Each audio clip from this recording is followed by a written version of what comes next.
Kia ora, this is Liz. Welcome to Dames of Blaze. If you're new to the channel, can I suggest you go watch the intro video and start at the bottom? That'd be great.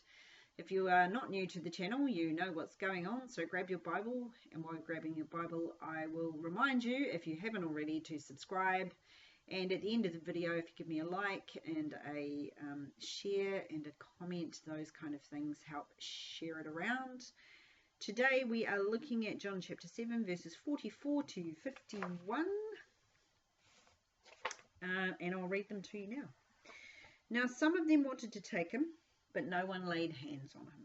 Then the officers came to the chief priests and Pharisees, who said to them, "Why have you not brought him?"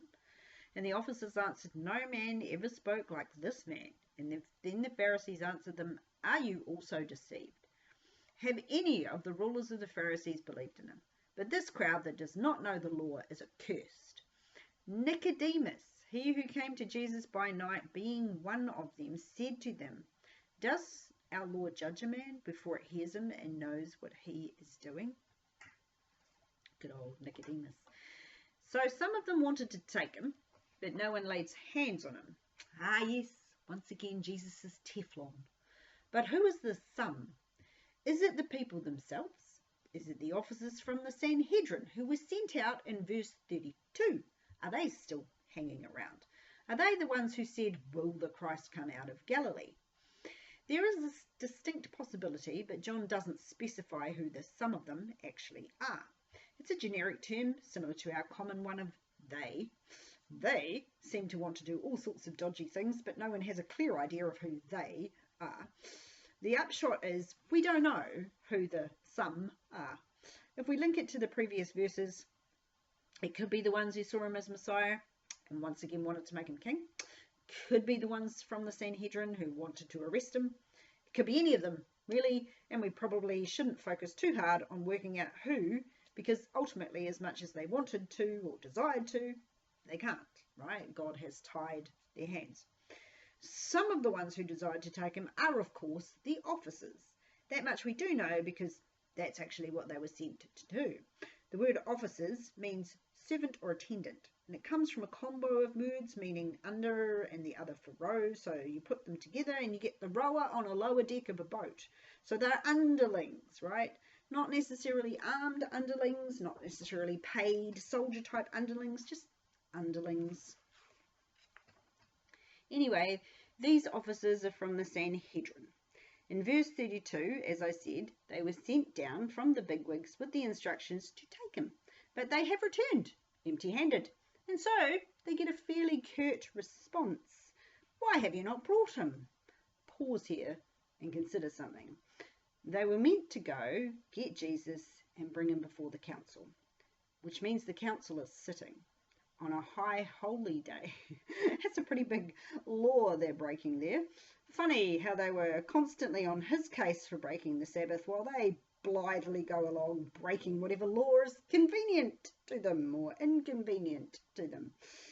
"Why have you not brought him?" asks the Pharisees. Now that is interesting. So the Sanhedrin is made up of two groups, right? Two main groups anyway, the Sadducees and the Pharisees. It would seem that it's the Pharisees that had the biggest problem with Jesus. The Sadducees, well, they just don't seem that upset, which led me to wonder why. The answer is, of course, that until things started to threaten their nice, cozy relationship with Rome, the Sadducees just straight up didn't care. They were not so caught up in the legal side of the law as to be bothered by someone challenging it like the Pharisees were. The only thing that Jesus really did that encroached on Sadducee territory was the clearing of the temple. Since then, he hadn't really done anything to challenge their beliefs. It usually fell to the Pharisees to deal with matters pertaining to the law, so it's the Pharisees that are most incensed by Jesus' teaching. You do have to ask yourself, what exactly were the officers meant to take Jesus for? Were they meant to trump up charges, or were they meant to accuse him of something? Or was it that the Pharisees were hoping they could just surreptitiously arrest him when no one was looking? That was scotched by Jesus standing up and making himself the centre of attention. And who knows, maybe that's one of the reasons why he made that pronouncement. It certainly made it impossible for the officers to take Jesus without the general public noticing, which actually would have been a better reason for not bringing him than the one they give, which is, no one ever spoke like this man. That's quite in response there. No one ever. So he speaks better than Moses or David or Daniel or Solomon, the wisest of them all. There was something about Jesus' words that outstripped Israel's best orators and so impressed the officers that they returned to the Sanhedrin empty-handed. It's an odd excuse though, isn't it? When you think about it, it's kind of odd. Okay, so he speaks well. Does that really prevent you from arresting him? It's why they say it that's the clue to that question. In the context and era that they're in, they're also subtly, really subtly, because they don't want to incur the wrath of the Pharisees, saying that, yeah, maybe he's a prophet, just saying. You can tell by the Pharisees' reaction, right? They say, probably in the most sneering tone you can possibly imagine, are you also deceived? To be deceived is to wander, or to go astray or off course. The Greek word for it is actually where the English word planet comes from, because originally planets, not the one we're living on, but the ones out there, were called wandering stars, because the early astronomers noted that some of the stars wandered across the sky. That means they moved through space while others stayed in place, right? So the Pharisees believed their officers had been bamboozled by Jesus. They'd been led astray. They're wandering from the truth, as it were. But they come to that conclusion without any real inquiry, without any investigation. They have decided that whatever he said, whatever it was, must have been deceptive. They've gotten past worrying about the proper methods of the law. Now they're just being insulting. In other words, they're devolving into petty little tyrants whose kingdom is being threatened, and so they start name-calling. Jesus, among the Pharisees, was called the deceiver. They truly believed, or at least pretended they believed, that he was deceiving everyone. You have to wonder why they were so adamant. The Sadducees weren't that bothered. What was it that bothered the Pharisees so much? Initially, when he dealt with the moneylenders and whatnot in the temple, they actually were on his side. Those were the kind of reforms that they'd been crying out for years. But then he started to do things that really challenged their belief system. And I call it a system for a reason. They had a system of works that, if followed, ensured their entry into heaven. Or they thought it did. But it was a system of works without love, without mercy, without grace. Jesus came without a system of works. He came to show love, to be mercy, to spread grace, and they just couldn't stand it. And that's what happens when the ultra-religious, those that follow a set of rules and regulations to the letter, with every T crossed and every I dotted, they can't handle love, mercy, and grace because those things can't be mandated or quantified. You just do them. Are you also deceived? They get asked. Many these days would throw that at us, especially if we happen to be a six-day creation believer, or worse, a believer in the flood of Noah. We are brushed off as crazy, even by many Christians who no longer hold to the idea that Genesis is history. It can't be, they say. Science has proved it. I'm not sure if any of you guys are in this camp, but can I say, for the record, science has not proved anything of the sort. You can't prove history that's that old, right? You can merely theorize and then see if the evidence backs your theory, or at least doesn't put a massive dent in your theory. So the Pharisees are not willing anymore to be convinced. They have decided Jesus is a deceiver. That's that.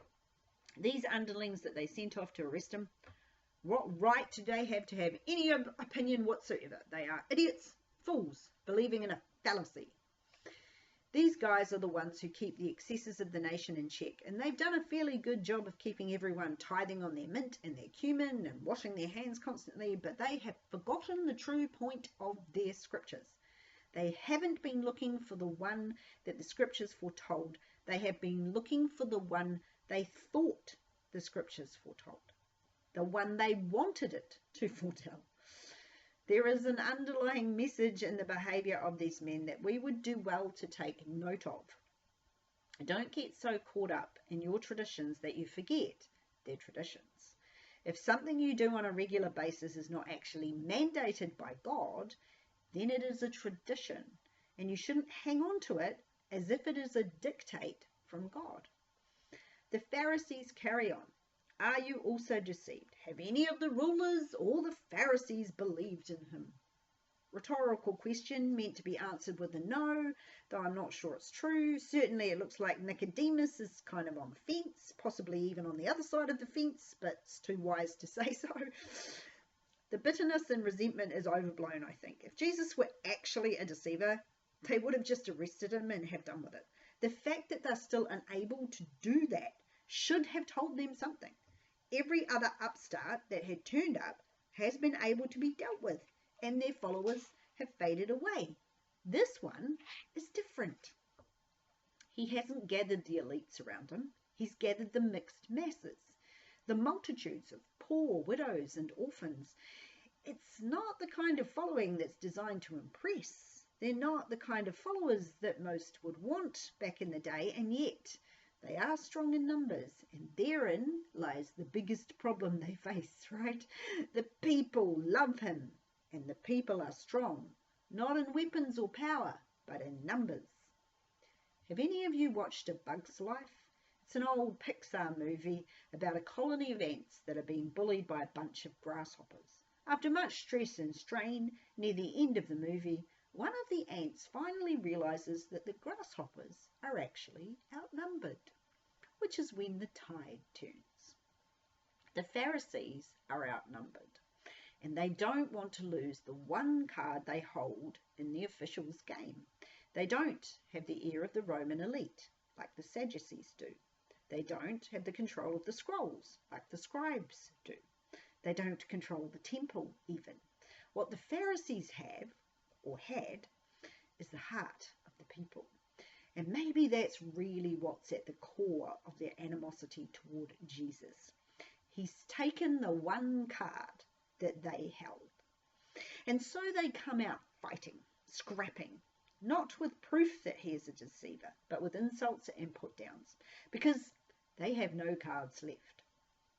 They could have embraced him and rode the wave of the people, but instead they fought against him and allowed their traditions to rule their hearts. They treated everything he did and said with contempt. They derided his words, refused to believe his miracles, or attributed them to the power of Satan. They tried their hardest to undermine everything he was doing to regain the hearts of the people, but you don't regain hearts that have been won by love with bitterness, resentment, and rules. Into all of this, hang on, let me just check that I didn't miss a page there. Yep. They have set themselves up as the oracles of all truth. They don't believe in him, so nobody else should. And so they say, but this crowd that does not know the law is accursed. The word crowd is an insult in their instance. Their meaning is the scum of the universe. With their noses in the air, they proclaim that the followers of Jesus are a bunch of idiots, to use modern terms. Completely devoid of any sense, they are therefore accursed. Not in the sense that the Pharisees are actually cursing them. They wouldn't do that. It would go against the traditions. It's more in the statement of a fact. They are, according to the Pharisees, doomed to destruction. They are headed for hell because they are completely without the law. I put it to you that it was the Pharisees' job to teach the crowd the law. If they don't know it, that is on the Pharisees as poor teachers. Just saying. Within rabbinical teaching, the untaught masses are called people of the earth, and those who are taught are called holy. There was a division in the minds of the Pharisees of the time. They felt that they were above the unwashed masses, looking down on them with some contempt. It's surprising, really, that they actually had the popular vote. The Pharisees' contempt for these unlettered people most of whom became the first wave of Christians, is a common thread in modern non-Christians.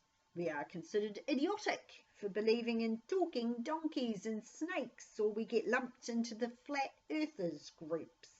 Or, as I had one person tell me, we are considered to be science deniers. We are told that we believe in fairy tales and nonsense.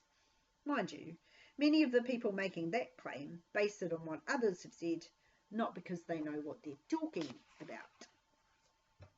Into all of this derision and insulting language, Nicodemus dares to stick his head above the parapet and speaks up. John makes sure to remind you who he is, right? The one who came to Jesus by night. Being one of them, he adds, now not sure to which group John is referring to here. He could be saying that Nicodemus is one of the Sanhedrin, which is of course true, and most of the scholars lean that way. Or it could be that he's saying Nick is part of the way, which is slightly more uncertain but does have a small scholarly backup. It's also possible that this is John's proof that the question asked in verse 48 should be answered by a yes. It's all very nebulous. It's made worse by the fact that some translations leave the bit in brackets out altogether. It's possibly best not to camp here too long, because most or all of what I'll say is by necessity going to be speculation. What we do know is that Nicodemus made a protest based on the law, right? Does our law judge a man before it hears him and knows what he is doing? The legal rights of the age included the right to be heard properly, with witnesses to attest to the wrongdoings, 2 eyewitnesses at least if it was a capital offence. The Sanhedrin are walking on very thin ice with their dealings with Jesus, and Nicodemus is well aware of this, right? His protest is a fair one. There should have been a trial. Of course, it's hard to follow the law when the person you want to arrest doesn't appear to be arrestable. They know they're on the back foot, however, and so instead of backing down, they come out fighting. Are you also from Galilee? Search and look, for no prophet has arisen out of Galilee. There it is again. Clearly, Jesus is nothing but an upstart, seeing as he comes from Galilee. It's obvious, Nick. We don't need a trial. Heaven help us from men who think they know things. They really have no idea whatsoever. Nicodemus seems to leave his protest there. Hopefully, it is resonating with a few of the other members. Not enough, as we know, else there wouldn't have been a crucifixion. But maybe Nick's words made some of them pause and think. You know, sometimes that's the best we can do. Give people something to think about. To throw something at them that sticks in their brain like a bitty bit. Something that just won't let go, that just digs in, that dogs them like a mosquito bite that just has to be scratched. If we can leave them with that, at least we will have begun a work that God can actually bring to completion. You don't have to win every argument. You just have to get them thinking. So go out and throw some thoughts around. Get them thinking. See where that leads you. We'll leave this bunch at Tabernacles. You'll find out next week why I'm stopping short of the last verse in this chapter. But for now, consider the furore that's surrounding Jesus like a whirlwind starting to rise. It will get louder and louder the closer we get to the cross. The trajectory that the Pharisees are on is bent toward destruction, and they will have their day. But it is a travesty of justice, and they will pay for it with their lives. They are a cautionary tale, I think. To be wary of being so sure we're right, that we can no longer be reasoned with. Nicodemus tried to bring some common sense and order into the discussion, but they were already too far gone to listen. When faced with someone like this, it's probably best to walk away. And as Jesus advised his disciples when he sent them out, shake the dust from your feet. In other words, move on. And don't take any of their baggage or hang-ups with you. Do your best, but don't ever feel like you've failed when the stubborn ones amongst us refuse to listen. Sometimes you just have to walk away and leave them to God. So I hope you weren't too stubborn to hear that lesson today. I pray blessings upon you and your household and your family and your endeavours, and pray I see you healthy and whole again next week. Ka kite anō.